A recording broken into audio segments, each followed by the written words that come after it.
Good evening. Welcome to California Today. I'm Ling Zhang. Here's a preview of some of today's stories. Pro-life and pro-abortion protesters clashed in Berkeley over the weekend. We'll hear what arguments they were making for each side. A caravan was held in Southern California to honor and remember the lives lost during the United States withdrawal from Afghanistan. We'll hear from a mother in attendance who lost her son. And after the state set its goal as 2035 for only selling EVs, experts commented on the logistics. One of the toughest goals to tackle will be the cleanliness and recycling of the lithium-ion batteries. Opposers and proponents of new abortion-related legislation squared off at a California University campus on Friday. Proposition 1 would change the abortion laws in the state. Opponents say that some are being misled by the vague language in it, and they believe most Californians will vote it down when they realize what it does. NTD's Jason Blair reports. Abortion is oppression! Pro-Life San Francisco and Students for Life Berkeley went to the University of California Berkeley campus to oppose and raise awareness of Proposition 1.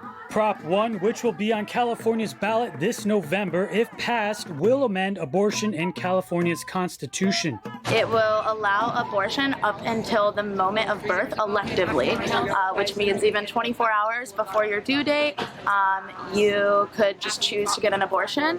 Currently, abortion in California is legal electively up until viability. Whether you're pro-choice or pro-life, we shouldn't be supporting elective third trimester abortion. Most people don't support that, and the California legislator and the people who are in office are trying to misinform people about what it is. They're using vague language and not telling people what Proposition 1 actually does. Pro-abortion group Rise Up for Abortion Rights were also out to counter-protest. We're for legal abortion nationwide now without restrictions. Period. End of story. This is a human rights issue. We need to be able to decide for our own, if I have a child and there's no school, should I really be forced at that moment to have to bring that pregnancy to term? No, absolutely not. I wouldn't wish that on anyone. The demonstration was held last Friday and was part of a week of protest activities for Pro-Life San Francisco, one of the only pro-life groups in a largely pro-abortion city. They describe themselves as a multi-partisan, non-sectarian human rights group. Members have a mixture of backgrounds and include feminists, progressives, Christians, and vegans. It just boils down to science for me. It's not a religious thing. It's not any of that. It's about human rights. It's about the scientific fact that life begins at conception. I actually have a biology degree, so that's kind of where my background is education-wise. Any embryology textbook will tell you that life begins at conception. The groups marched to different areas of the college campus, squaring off a few times throughout the morning. Jason Blair, NTD News, California. Over the weekend, friends and family of service members held a memorial for the lives lost during the United States withdrawal from Afghanistan. NTD's Jackie Reels spoke to a mother who was at the head of the convoy about the son who she can now only remember. 1 year ago, on August 26, 13 proud young American soldiers were killed in a terrorist attack in Afghanistan. This past Saturday, a caravan cruise was held to honor them. The Say Their Names cruise started in the Southern California city of San Clemente. The caravan was held to call on U.S. leadership to acknowledge the names of the service members who lost their lives that day. Leading the caravan was Shauna Chappelle, the mother of Lance Corporal Kareem Nikoi, one of the fallen soldiers. This last year has been actually pretty hard for me and my family. Still trying to accept that Kareem is gone and not coming back, because there's still days where it's hard to believe that he's actually gone. And then also, as August approached, my oldest son started having more problems with the fact that his brother wasn't coming home, and he was missing him a lot and kept expressing he wanted to be with them. And August 9th, he took his own life. Her second son's name was Dakota Halverson.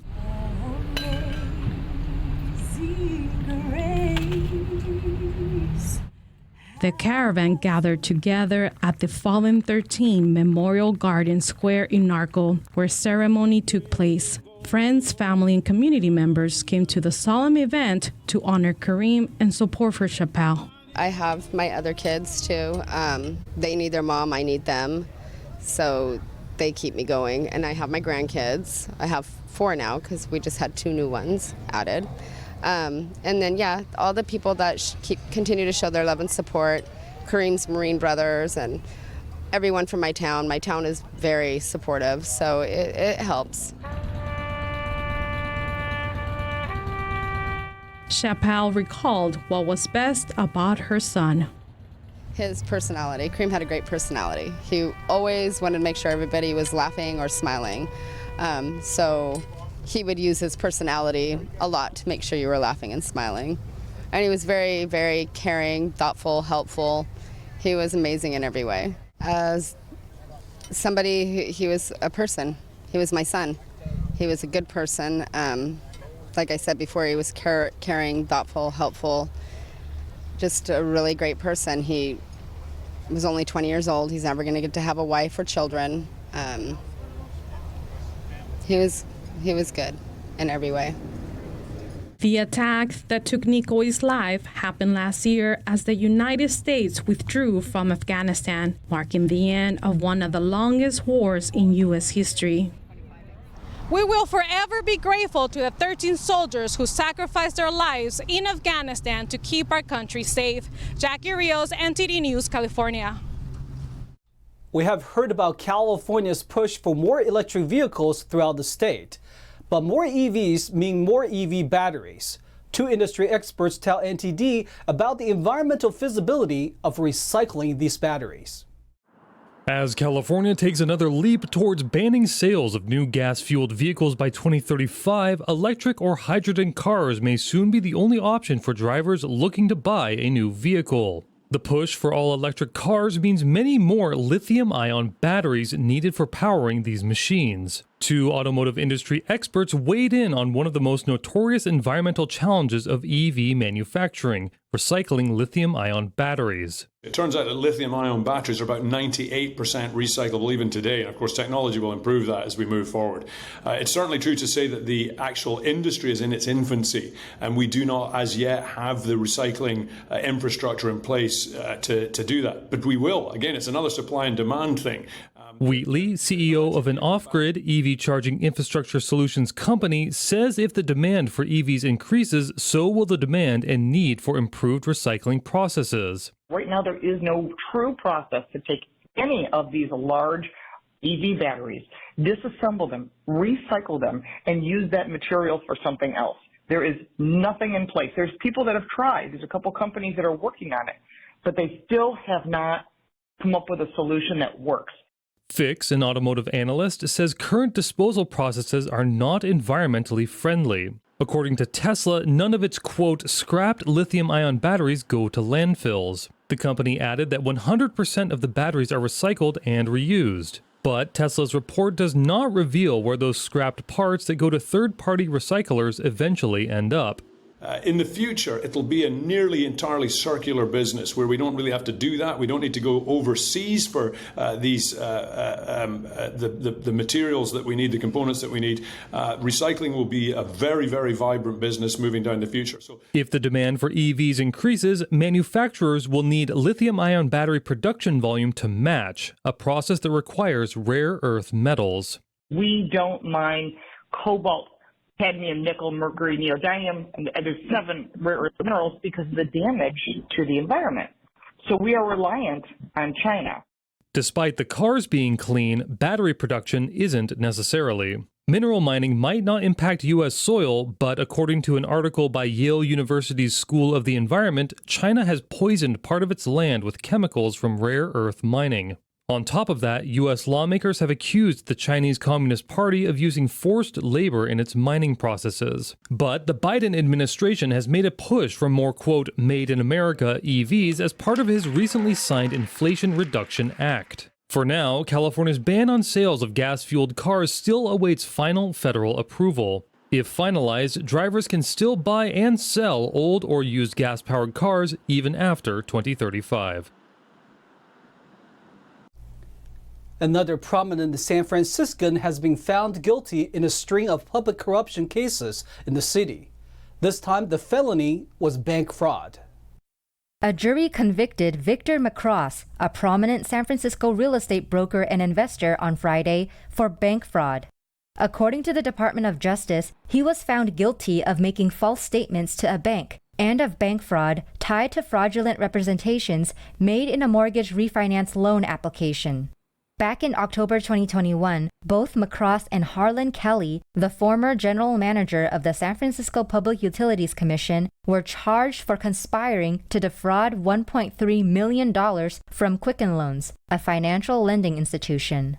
The 64-year-old was charged in 4 criminal counts for bank fraud, conspiring to commit bank fraud, conspiring to make a false statement to a bank, and making false statements to a bank.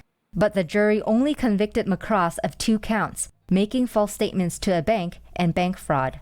The jury was unable to reach a verdict regarding the other 2 counts. Making false statements to a bank carries a maximum penalty of 30 years imprisonment and a $1 million fine. Bank fraud carries nearly the same penalty. Macross awaits his sentencing out of custody. No future date has yet been set. The case is part of a larger investigation targeting public corruption in San Francisco. According to the DOJ, so far, 12 people have been charged, including former Public Works Director Mohammed Nuru, who was sentenced last week to 7 years in federal prison. We are going to take a short break, but here's a look at what we've got for you when we come back. Firefighters were attacked recently in San Francisco. We'll see how the attack happened and what damage was done. Another heat wave is set to hit the state. For anyone who has travel plans down south, be ready. It's going to be a hot Labor Day weekend. And speaking of heat, a new project is underway to cover the state's canals with the solar panels. We'll hear why they're doing it. That and more on California Today.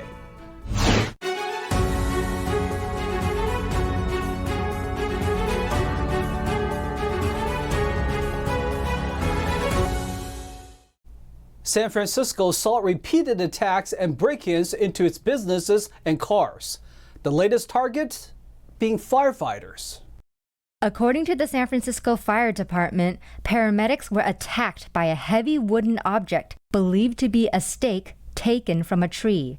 It happened at around 6:55 a.m. on Monday. The suspect is described to be a Latin male adult wearing a black jacket and brown pants in his 40s. The suspect smashed windows and tried to assault 2 of the paramedics. Due to the thousands of dollars in damages, the 2014 ambulance truck is now out of service. Shaken from the incident, the 2 paramedics were provided emotional support and returned to work. The suspect, however, ran away. No one was injured. The department also said their union hall was broken into and ransacked last week. Although they caught the burglar, he already caused thousands of dollars worth of damage.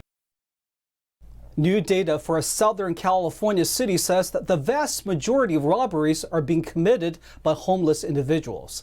While grassroots efforts are trying to help, the councilman for the district wants the homeless to be able to remain in public places. According to the Los Angeles Police Department, homeless people committed 90% of reported home burglaries in Venice Beach this summer. Venice, a small neighborhood in the city of Los Angeles, has the second most homeless people in Los Angeles County. 1,901 homeless people were recorded in the last homeless count conducted in 2020, behind Skid Row, which has more than 4,000. Last year, the city spent $5 million to rehouse 200 homeless people living on the boardwalk. But more than 20 tents have popped back up and remained on the beach since December 2021. Many of the homeless people living in the tents are mentally ill or addicted to drugs, making the area a hotspot for crime. Ansar El Mohammed, a longtime Venice resident and co-founder of a gang prevention youth coalition, the Helper Foundation, told the Epoch Times a complete audit is necessary for the community. He said that's necessary to find out, quote, how our tax dollars are being utilized to service the homeless population. City Councilman Mike Bonin of District 11, which covers Venice, supports homeless people to remain in public areas. Earlier this month, Bonin voted against banning homelessness near schools and daycare. He also champions several efforts to expand homeless shelters on the west side. Local polls also show voters want policymakers to clear encampments and provide more comprehensive solutions to help the homeless population, including those who refuse services. Bill Thomas, NTD News, Los Angeles. California is investing more money into an existing project to house the homeless.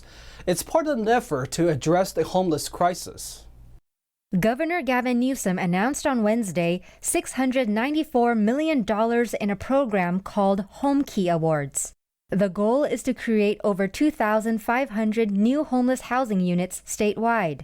This is permanent supportive housing, but the idea, as Congresswoman Bass said, is to move people along, to address the underlying issues and allow people the opportunity to live in dignity and to get back on their feet. The money would fund 35 projects in 19 communities statewide. Since 2020, Home Key has purchased hotels, motels, and other buildings. The total funding for Home Key is now at $3.75 billion. The governor also announced a pilot program on Thursday called Mobile Homeless Connect to provide homeless encampments with resources and services. It would start with the encampments along the 110 corridor in Los Angeles. Speaking of heat, another hot California summer brought drought restrictions and occasional blackouts up and down the state once again. In an effort to ease the demand of power and water utilities, one company is installing solar panels over local waterways. Project Nexus, a utility company in Central California, is hoping to relieve some pressure on power and water utilities. They're doing that by installing solar panels over its canal system in the Turlock Irrigation District, or TID. Project scientist Brandy McCuin from the University of Merced initially published the project idea in a research paper in 2021. So there are multiple benefits of this project.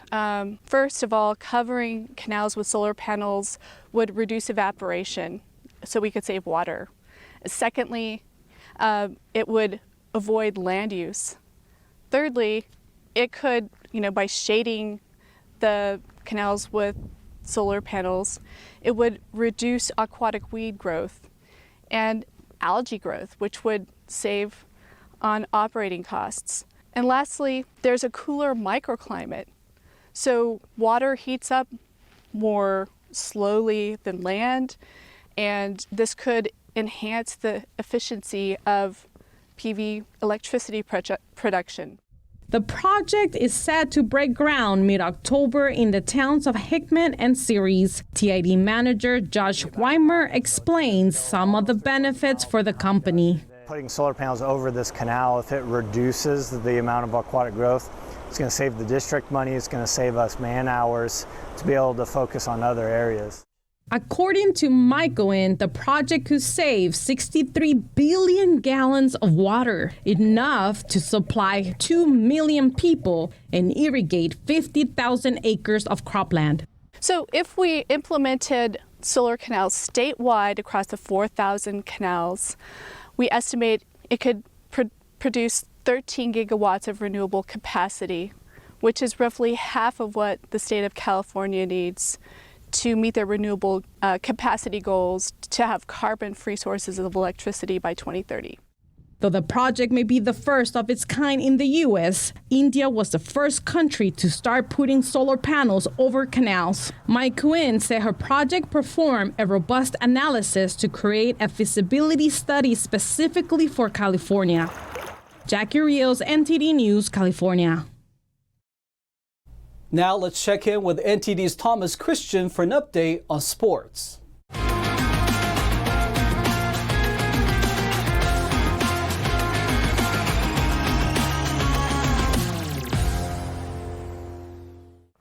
I'm Thomas Christian, giving you the California Today Sports Roundup. LIV Golf has joined a handful of its players in their antitrust lawsuit against the PGA Tour, according to an amended complaint that showed 4 golfers have now removed their names from the suit. Phil Mickelson and 10 other golfers sued the PGA Tour in early August over its decision to suspend them for playing on the new Saudi Arabia-backed LIV Golf circuit. According to the amended complaint filed on Friday in a San Jose, California federal court, Live Golf is seeking, quote, punitive damages against the PGA Tour for its torturous interference with Live Golf's prospective business relationships. The lucrative Live Golf series is being bankrolled by Saudi Arabia's Public Investment Fund, which critics say is a vehicle for the country to improve its image in the face of criticism of its human rights record. 3 players still on the lawsuit, Taylor Gooch, Matt Jones, and Hudson Swafford, had sought a temporary restraining order that would have allowed them to compete in the PGA Tour's playoffs, but their request was denied. The remaining players in the complaint are Phil Mickelson, Bryson DeChambeau, Ian Poulter, Peter Uihlein, Gooch, Swafford, and Jones. Blazing hot, Mookie Betts homered for the 3rd straight game, leading Los Angeles over host Miami. Betts homered on the game's 3rd pitch, ending Edward Cabrera's scoreless streak at 22 and 2/3 innings.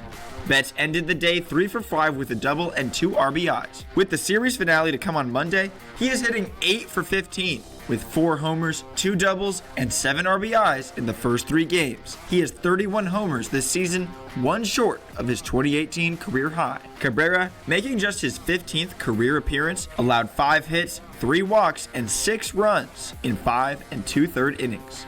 Dodgers 8, Marlins 1. Salvador Perez swatted a 2-run homer, Michael A. Taylor added a solo shot and drove in 4 runs, and host Kansas City survived a big day from Manny Machado to defeat San Diego. Perez's homer, his 18th of the season, highlighted a 3-run 6th inning against Padres reliever Nabil Crismat that extended the Kansas City lead 9-4. Machado went 4 for 5 at the plate, adding a single and a double to a pair of homers. The Padres finished with 10 hits. Padres starter Sean Manaea went 4 innings, allowing 6 runs on 10 hits with no walks and 4 strikeouts. Royals 15, Padres 7. Jake Cave homered, doubled, and drove in 4 runs to help Minnesota down visiting San Francisco and complete a 3-game sweep. Carlos Correa and Max Kepler each had 2 hits and an RBI for the Twins, who had lost 6 in a row heading into the series. Minnesota starter Aaron Sanchez allowed 2 runs and 6 hits in 3 2/3 innings. He struck out 2 and walked 1. Brandon Crawford had 3 hits and Austin Wynns had 2 for the Giants, who have now lost 4 in a row. Twins 8, Giants 3. And that's all for California sports. Back to you. That's all we've got for you tonight. We'd like you to join us again on California Today every weekday at 8:30 p.m. Make sure to check out our broadcasts on our California Today webpage. You can find it at ntd.com/California-today. You can also find all of our top latest clips there, ready to share with friends and family. Send us a message on Twitter, Facebook, or Instagram, or email us at california.today@ntd.com. I'm Liang Zhang. Have a wonderful evening.